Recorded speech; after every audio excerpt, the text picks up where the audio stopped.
Hi class, today we're going to talk about chapter 3, the first writing from Story of the World. In this video, we're going to review chapter 3, talk about cuneiform and hieroglyphs. So to begin with review, in this chapter you read that writing is so important because it gives you the ability to send messages to a place where you can't physically be, and you can pass down messages to a time you can't physically be. Now I know that we are so immersed in writing that it's so common to us that we don't think about this, but I want you to imagine not having writing and having to physically go to somebody to be able to communicate something with them. And writing completely revolutionized and changed this and expanded humans' ability not to just talk to the people around them, but to talk to people that don't even live in the same time period. And in this way, writing transcended both space and time. The Sumerians' writing system was cuneiform, the Egyptians' writing system was hieroglyphics, and you read at the end of your chapter how the Egyptians started using papyrus around the first dynasty, and unfortunately much of Egyptian history, this is so sad to me, but it's lost due to the use of papyrus because papyrus doesn't stand the test of time like stone tablets and clay tablets do. However, I found this picture of the oldest Egyptian papyrus found, and it talks about the construction of the Great Pyramid of Giza, and I thought that was really cool. So that's the end of our review. Now I want to talk a little bit about when and why people began to write. So people, it is thought, began to write around 3800 and 2400 BC. Most scholars say 3000 BC. We've talked about this date before, and so that's the date we are going to be using. The harder question to answer is why write? Why did people suddenly decide, hey, we should start taking our language, our oral language, and making it into a written language? And the answer to that might be a little bit more simple and basic than you were hoping for. And it's because people wanted to be able to say, this is mine and not yours. So like we had talked about in a previous video, nomads started settling in the Fertile Crescent, and they started farming, building houses, villages, cities, and as they built and became wealthier and started having more stuff, they needed the ability to be able to say, this stuff is mine even when I'm not here. So in this way, writing would act as a guard for their stuff, because their writing represented ownership. As writing developed, kings started using writing to make lists, to make records like we have in the Sumerian king list, and also tell of the great deeds that they did, whether it was conquer other cities or build certain monuments and things like that. We're going to begin talking about cuneiform again, which is the ancient Sumerian writing system. So cuneiform is Latin for wedge-shaped. I'm going to show you pictures of this later. And it was written by making marks by a blunt reed, and it's one of the earliest writing systems that we have. Here's a chart of the evolution of Sumerian writing. So again, like I just said, writing was developed in order to show ownership of something. And it started off as just a simple seal. Like, this is my seal. This means that this stuff is mine.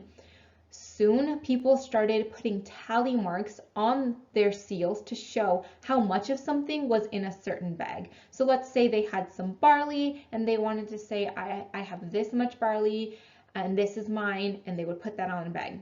Soon as people started farming different things, creating more things, they started putting not just who and how much, but what was in the bag as well. And this and through this they started they developed pictograms, and they represented what was being counted. So they had a pictogram for wheat and for barley and things like that. But then as all of these pictograms were being developed, they realized we don't just need pictograms for nouns, for things. We need them for other words like verbs, to be able to say, well, I planted this then, or this flooded then. And so this was the creation of, or this was the evolution of how writing was developed. But it didn't end here for the Sumerians. They took their pictograms and eventually they started simplifying them and it became phonetic. The pictograms became phonetic. So what I mean by that is when you have pictograms, you have a pictogram representing a word, and I'm sure you can imagine how many pictograms you would need to represent all of the words that they had. Instead, the pictograms morphed, and so a certain mark would represent a sound instead of a pictogram or a picture representing a word. And that's how we have it in English, right? We draw a circle and that represents our letter O, which makes the ah sound, and that's what happened with Sumerian as well. Here's a picture of cuneiform. I just think it looks so cool. This text is a list of things needed at the palace, whatever palace it was: 24 fattened sheep, 630 small birds, 60 carcasses of pigs, etc. Here's a cuneiform tablet that lists the staff or maybe servants at a large estate. This is a clay bulla. Originally, it had a hole on the top of it and a string was tied through the hole and onto a leather bag in order to indicate the contents of that bag, kind of like we just talked about. And I really like this one. This is a nail that was typically found in the foundation of important buildings, and it was used to bless or celebrate a building, a deity, or a ruler. So again, like I just talked about, the pictograms changed into phonetic symbols, the letters represented the sounds, and the letters eventually stopped looking like the original pictures, which was really cool. However, the Akkadians conquered the Sumerians, which we will talk about a different time, but the Sumerian cuneiform died and it was replaced by Akkadian, and it wasn't used again. Moving on to hieroglyphs from Egypt. So when Egypt became an empire, if you remember, King Narmer united Egypt around 3100 BC.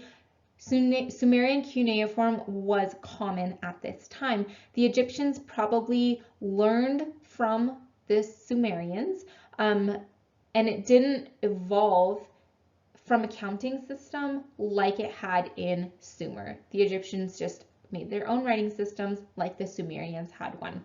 However, Egyptian hieroglyphs were a little bit different because they look like pictures for a really, really long time, even though having that many pictograms for words would be so time consuming and so complicated.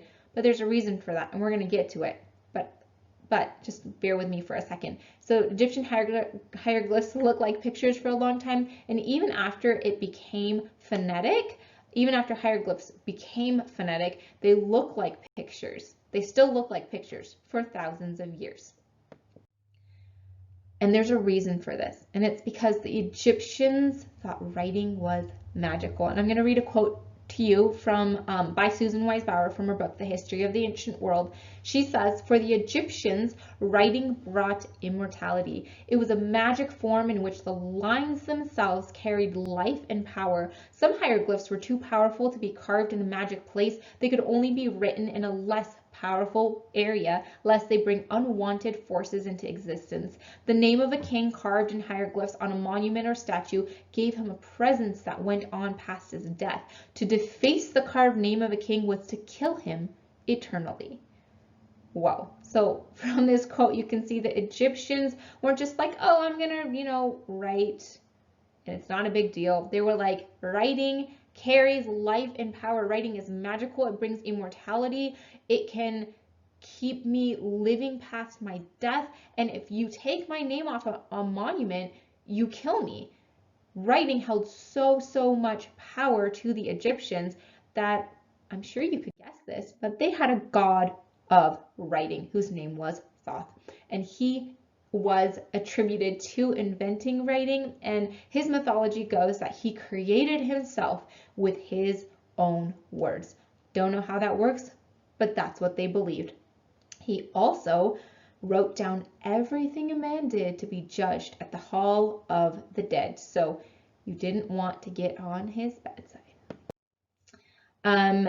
Again, because hieroglyphs were this magical, powerful thing. They were made on purpose to be difficult to read because writing meant that you had power. The ability to write gave you power outside of space, outside of time, and therefore the Egyptian priests guarded this information so carefully, too carefully, because the ability to read hieroglyphics kind of just disappeared. Until the Rosetta Stone was discovered accidentally in 1799 during Napoleon's failed military expedition. The Rosetta Stone had a passage written in hieroglyphs and in Greek, both the same thing, but just translated. And this gave scholars the ability to decipher these ancient hieroglyphs for the very first time. And therefore, these scholars were then able to take that information and translate thousands and thousands of scripts and carvings. Like, this is so cool to me because you had all of this undecipherable stuff that you couldn't read, and suddenly you can read it. Like, that's so cool.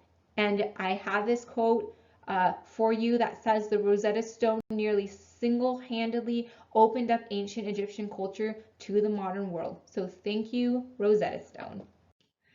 Here it is in a museum. Here are hieroglyphs on a temple wall at Karnak, Egypt. This is from the tomb of Senenuka. And this is from, or these hieroglyphs are from the Temple of Ancient Ombas. So, the legacy of hieroglyphs. Hieroglyphs, this is also so fascinating and cool to me. When hieroglyphs stopped being used, there was a language called Proto-Sinaitic that borrowed almost half of their signs from hieroglyphs. The Phoenicians then came along and used Proto-Sinaitic letters in their alphabet, and then the Greeks borrowed the Phoenician alphabet and they turned them sideways. And then the Romans borrowed the Greek alphabet, and now the Roman alphabet, which we use, is the most widely used alphabet in the world today. I think that is so incredible. I hope you do too, and I will see you next time.